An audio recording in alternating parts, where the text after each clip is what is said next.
မင်္ဂလာပါ မင်္ဂလာပါအမ ဒီနေ့ရတဲ့လက်ဆောင်တွေထဲမှာပေါ့နော်ဘယ်လက်ဆောင်လေးကိုပို့ပြီးတော့မောင်လေးမြတ်တက်လဲ အဓိကအပြင်တော့ပစ္စည်းတွေအကုန်လုံးကတော့လိုအပ်နေတဲ့ပစ္စည်းတွေပဲဆိုတော့အကုန်လုံးကြိုက်ပါတယ်ဒါပေမဲ့အဲ့ထဲမှာတစ်ခုပြောပါဆိုရင်တော့ဆိုင်ပေါ့ ဟုတ်ကဲ့ပါဒါဆိုရင်ဒီနေ့အစီအစဉ်လေးနဲ့ပတ်သက်ပြီးမောင်လေးဗာများပြောချင်သေးလဲရှင် ဟုတ်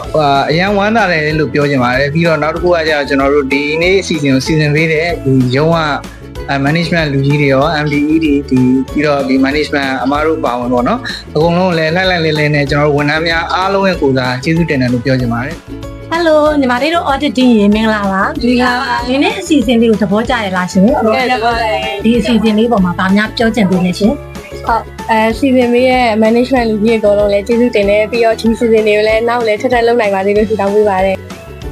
မင်္ဂလာပါအမ မင်္ဂလာပါညီမလေး ဟုတ်အမဒီနေ့လက်ဆောင်ပစ္စည်းရတာပြောလားအမ ပြောတာပေါ့ ကွန်ပဏီတက်ဆူအောင်စကားလေးပြောပြပါအောင်အမ ကွန်မြူနီတက်ကဒီထက်မကလုပ်ငန်းတွေအောင်မြင်ပါစေအမားတို့ဒီထက်မကလူရမ်းနိုင်ပါစေလို့ဆုတောင်း ပြော ပါ ပါ တ ရှင် ယ်ကွန်ပဏီတက်ဆူအောင်စကားလေးပြောပြပါအောင်ရှင် AKD Holding Company Limited ဒီပုံမတိုးတက်ကြည့်ပါပါစေလို့အဆုမွန်ကောင်းတောင်းလိုက်ပါတယ်ရှင် မောင်လေးဗာရဲ့သဘောကျလဲ ဒီနေ့ကဆိုရင်ဆက်ပြမှုလေးပါအေးရမင်းမဝှချော်ခိုင်းမှုပါ မောင်လေးဒီနေ့ရရတဲ့ကဘာလေးသဘောကျလဲ ကော်ဖီရေသဘောကျပါတယ် မောင်လေးရောဒီနေ့ရရတဲ့ကနေဘာလေးသဘောကျလဲ ပဲဒီတန်လေးတော့သဘောကျပါတယ် အမရောဘာလေးသဘောကျလဲ